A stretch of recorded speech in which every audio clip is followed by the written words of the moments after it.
Alors aujourd'hui je vous retrouve pour vous présenter une nouvelle chronique. Donc aujourd'hui nous allons parler du roman de Melissa Belvin, donc qui est Paranoia, voilà, publié chez Hachette Livre, donc chez les éditions Hachette. Donc il me semble qu'il est paru lors de la dernière semaine du mois de mars, donc je dirais vers le 30 mars si je ne me trompe pas, voilà. Donc c'est un livre que j'ai terminé hier soir, je l'ai lu en partenariat si je puis dire grâce au site NetGalley, donc voilà, les éditions Hachette ont accepté de me laisser lire ce livre, je l'ai dévoré et je l'ai terminé très très rapidement. Donc si vous me suivez sur Instagram, vous avez dû voir hier que j'ai posté un avis à chaud sur ce livre.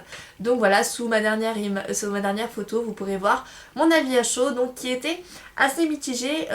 J'ai trouvé le roman très très bon, mais la fin pour moi était carrément décevante. Donc voilà, j'étais vraiment très frustrée par la fin du livre.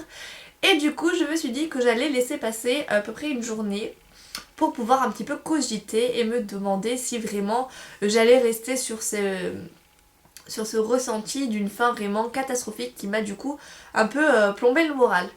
Alors du coup j'ai réfléchi et je me suis rendu compte que la fin c'est sûr elle était pas celle que j'attendais, mais que le reste du roman franchement valait vraiment le coup de le lire, était vraiment génial et que du coup ça a atténué un petit peu ce ressenti que j'ai pu avoir hier et que j'ai toujours quand même, parce que la fin ne change pas, hein. Puis hier elle n'a pas changé, elle est toujours la même et elle ne me satisfait toujours pas. Alors, Melissa Belvin, pour faire une petite présentation rapide, c'est une youtubeuse, donc une youtubeuse beauté si je ne me trompe pas. Elle a son compte qui s'appelle Golden Beauty. Donc voilà, un petit peu à la Sandria, je sais pas si vous connaissez Sandria 26 France. 26 France, c'est aussi une youtubeuse. Donc d'ailleurs les deux sont très copines. Et voilà, donc c'est une youtubeuse qui poste des vidéos régulièrement pour parler un petit peu de sa vie, notamment depuis qu'elle est maman. C'est une youtubeuse qui a sorti un livre. Donc je tiens tout d'abord à discuter de ça parce que voilà, je trouve que c'est un phénomène qui... voilà, c'est une vague sur laquelle surfent toutes les youtubeuses. Je n'en reviens pas. Chaque youtubeuse que je croise, que je rencontre sur YouTube, je me rends compte qu'elles vont toutes publier leur livre quoi. Caroline et Safia, Enjoy Phoenix, Melissa Belvin, Elsa Makeup, toutes les youtubeuses beauté notamment que je suis sur YouTube, j'ai l'impression qu'en ce moment elles vont toutes publier leur livre quoi. Je me dis waouh mais c'est pas possible, mais qu'est-ce qui se passe? Mais voilà, petite information très importante quand même à noter. Melissa Belvin a vraiment été différente des autres youtubeuses puisque son livre est un roman. Ce n'est pas un livre ou une autobiographie qui va raconter sa vie ou donner des conseils de mode, de beauté ou quoi que ce soit. C'est un roman, une fiction qui a été créée par Melissa Belvin et qui fait vraiment d'elle une véritable auteure. Même si je ne dis pas que les personnes qui publient des livres, des autobiographies, notamment des youtubeuses, ne sont pas des auteurs, loin de là. Mais je trouve que quand on est youtubeuse, que la seule chose qu'on a fait de sa vie à 20 ans ou à 30 ans c'est YouTube, je ne vois pas trop l'intérêt de sortir une autobiographie. Pour moi voilà, c'est pas vraiment être auteur de roman en tout cas, alors que là du coup Melissa Belvin est devenue une véritable auteure de roman et je pense vu le succès que connaît son livre depuis sa sortie, je vous rappelle une sortie qui est vraiment très récente puisque cela fait moins d'une semaine que le livre est sorti mais on en entend parler partout en tout cas. Et bien du coup ce roman fait vraiment d'elle une auteure à succès. Voilà. Et moi ce que je peux dire par rapport à ce livre c'est que vraiment ce succès elle le mérite. Et j'espère que ce roman vraiment touchera tout le monde autant qu'il m'a touchée. Donc ce livre va parler d'une personne, donc c'est une personne, on peut dire c'est l'héroïne, même si finalement elle ne tient pas le rôle principal du roman. Donc c'est une personne qui est psychologue. Voilà, qui est psychologue et qui va suivre un cas assez particulier, donc un patient si je peux dire. J'appelle ça un cas mais c'est plutôt une patiente. Donc c'est une jeune fille qui en fait est tombée enceinte. Et elle a été enfermée dans un hôpital psychiatrique parce qu'en fait elle essayait de mettre fin à ses jours. Tout le monde l'a traitée de parano, donc d'où le nom paranoïaque. Donc cette fille, tout le monde l'a traitée de folle, de timbrée, de parano. Et du coup, cette psychologue va essayer de se pencher sur son cas pour essayer de comprendre le pourquoi du comment, pourquoi est-ce qu'elle tente de mettre fin à ses jours. Elle va aussi essayer de sauver la vie du bébé, hein, notamment, parce que elle, c'est un sujet, on va s'en rendre compte au fil du livre, qui lui tient à cœur.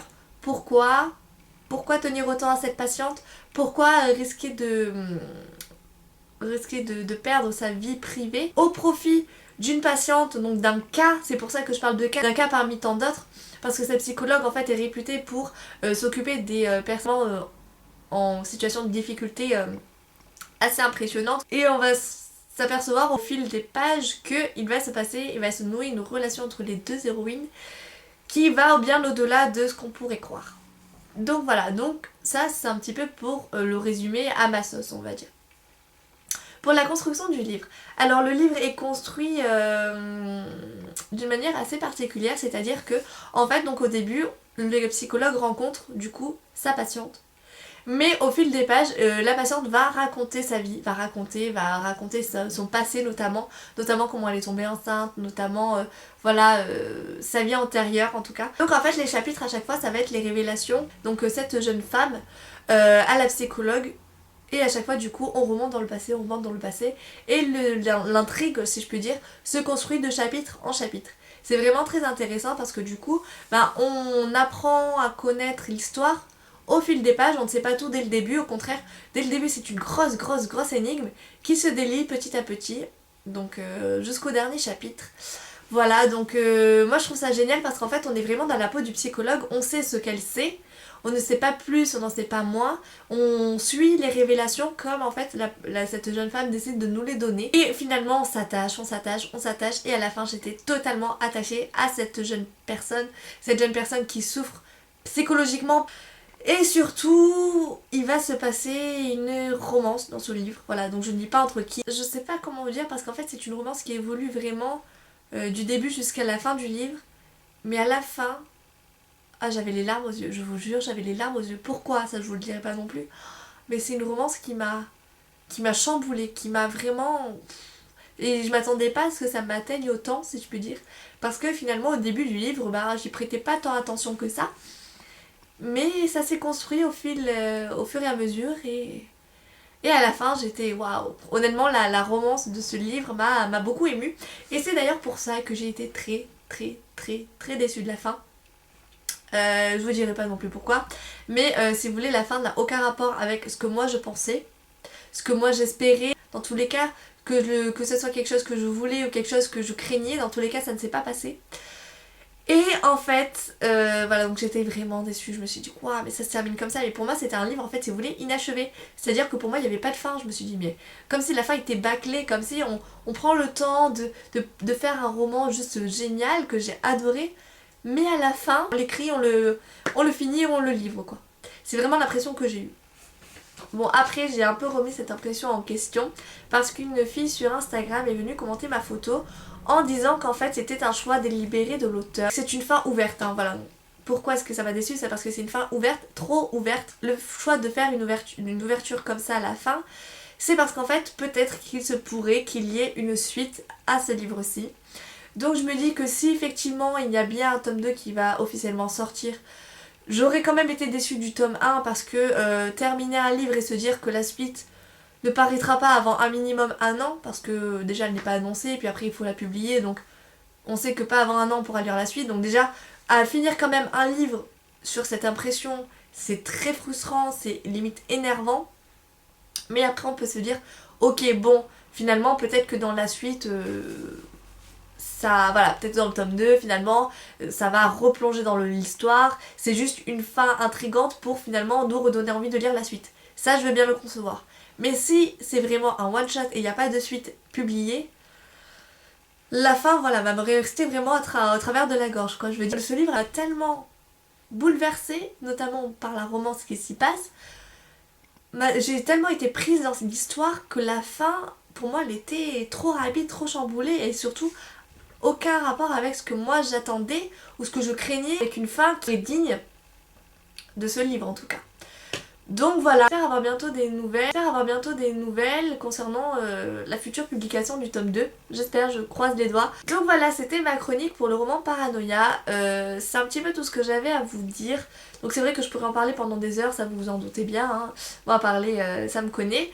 Mais voilà, j'avais envie de faire quelque chose d'assez court, de vous donner mes impressions après une bonne nuit de sommeil et pas juste rester sur mon impression c'est génial mais la fin m'a tout plombé, quoi. Honnêtement, je vous conseille de lire ce livre parce que la fin, ça reste la fin et tout le reste du livre vraiment est juste magnifique. Et voilà, donc en tout cas, moi je vous recommande de lire ce livre. Si vous souhaitez laisser un commentaire, n'hésitez pas. Si vous souhaitez me suivre sur mes réseaux sociaux, n'hésitez pas aussi, ainsi que vous abonner. En tout cas, moi je vous remercie d'avoir regardé cette vidéo et je vous dis à bientôt pour la suite de mon book haul. Donc la deuxième partie qui devrait normalement être la prochaine vidéo. Voilà, donc au revoir.